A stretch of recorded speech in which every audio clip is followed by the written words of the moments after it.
धीरे चलना, कार में जरा संभलना। हाँ, बड़े धोखे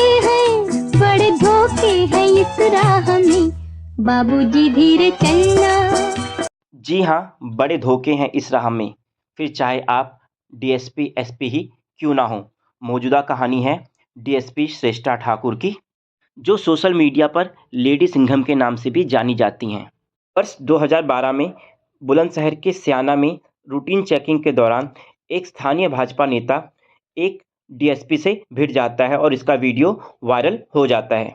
नेता कहता है कि हमारी सरकार है और आप हमारी ही चेकिंग करेंगे। इस पर डीएसपी कहती हैं कि आप मुख्यमंत्री से आदेश निकलवा दीजिए तो पूरे प्रदेश में चेकिंग बंद कर दी जाएगी। डीएसपी की यह स्पष्टवादिता और निर्भीकता उन्हें सुपरस्टार बना देती है और लोग उन्हें लेडी सिंघम के नाम से पुकारने लगते हैं कि यह ख्याति भाजपाइयों की आंखों में गड़ जाती है और रूटीन ट्रांसफ़र के नाम पर पीलीभीत में उनका ट्रांसफ़र कर दिया जाता है। इस एक्शन से वो थोड़ा दुखी होती हैं, पर ड्यूटी के प्रति कर्तव्यनिष्ठ होने के नाते वो अपना रिजॉल्व लिखती हैं। चिराग का अपना मकान नहीं होता, जहाँ भी रहेगा रोशनी फैलाएगा। कहते हैं ना, चिराग को जलने के लिए ईंधन के साथ हवा भी चाहिए, और ये हवा अगर भारी हो जाए तो चिराग बुझ भी सकता है।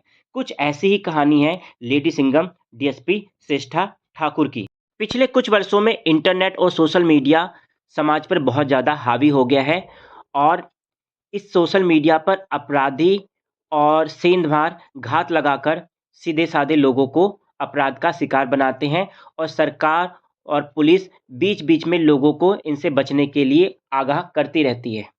पर लोगों को अपराध से बचाने के लिए तत्पर एक तेज तर्रार डीएसपी अगर खुद साइबर अपराध की ठगी का शिकार हो जाए तो इससे समाज में पुलिस की छवि के प्रति एक गलत मैसेज जाता है।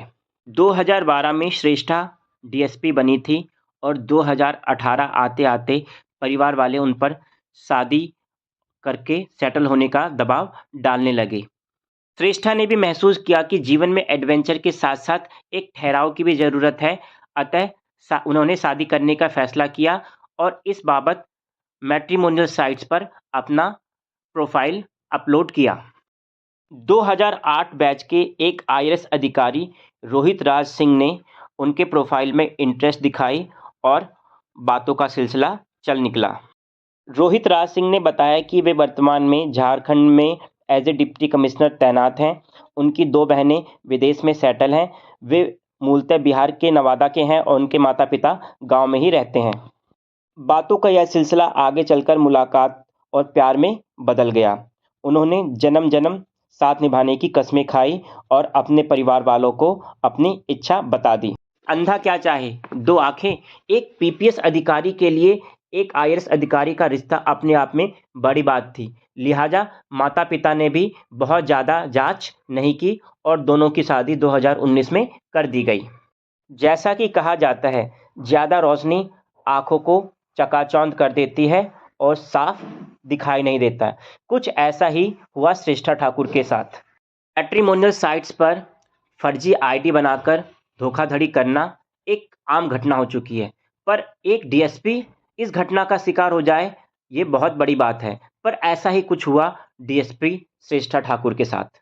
शादी के बाद उन्हें पता चला कि जिस रोहित राज सिंह से उन्होंने शादी की है वो आईआरएस है ही नहीं, बल्कि उसी नाम का एक आईआरएस अधिकारी उसी वर्ष चयनित हुआ था और इस व्यक्ति ने उसके नाम का फ़ायदा उठाकर उसके साथ धोखा किया है। कहते हैं ना, दिल तो बच्चा है जी।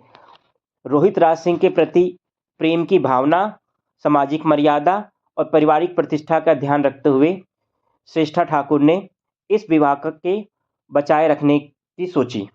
दीपिका ने उन्हें क्षमा करते हुए एक अच्छा इंसान और एक अच्छा पति बनने की मांग की, और यही उनकी सबसे बड़ी गलती साबित हुई। राजेश ने श्रेष्ठा की इस क्षमाशीलता और प्रेम को उनकी व्यवस्था जाना और उन्हें तरह तरह से परेशान करने लगा। वे उनकी पोस्टिंग के ज़िले में उनके नाम पर उगाही करने लगा।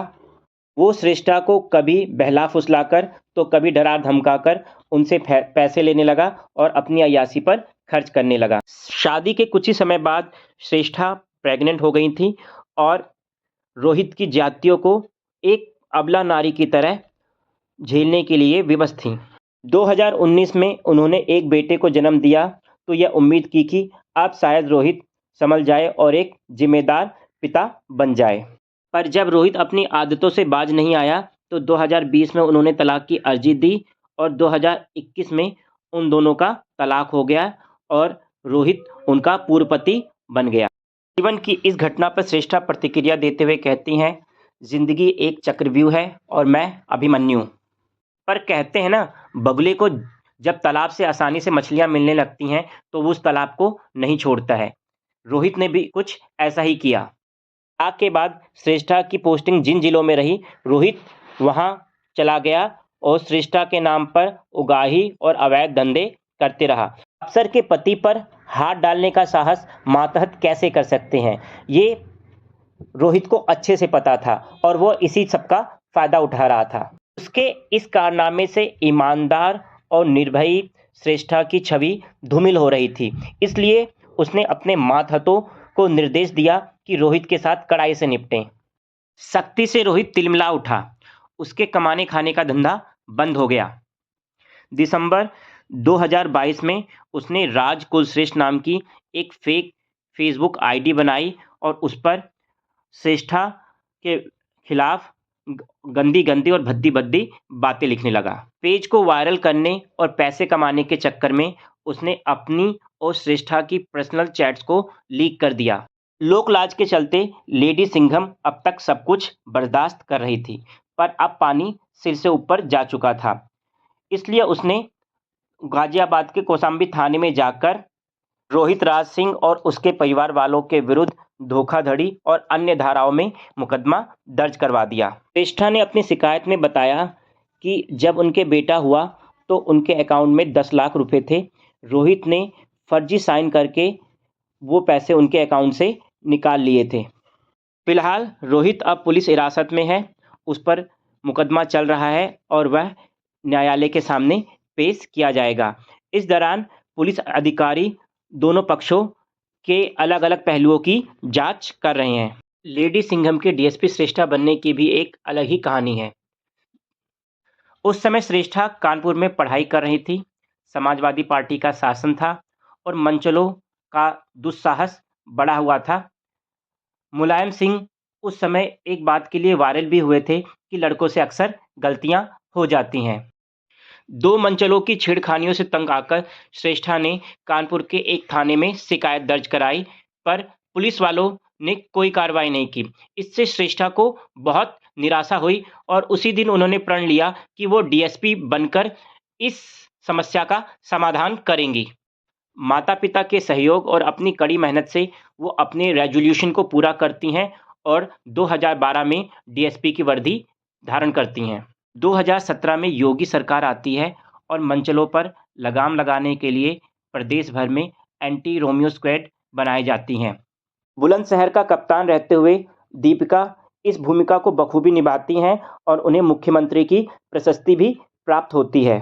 पर बाद में बीजेपी नेताओं से टकराने के कारण उनका ट्रांसफ़र बहराइच कर दिया जाता है।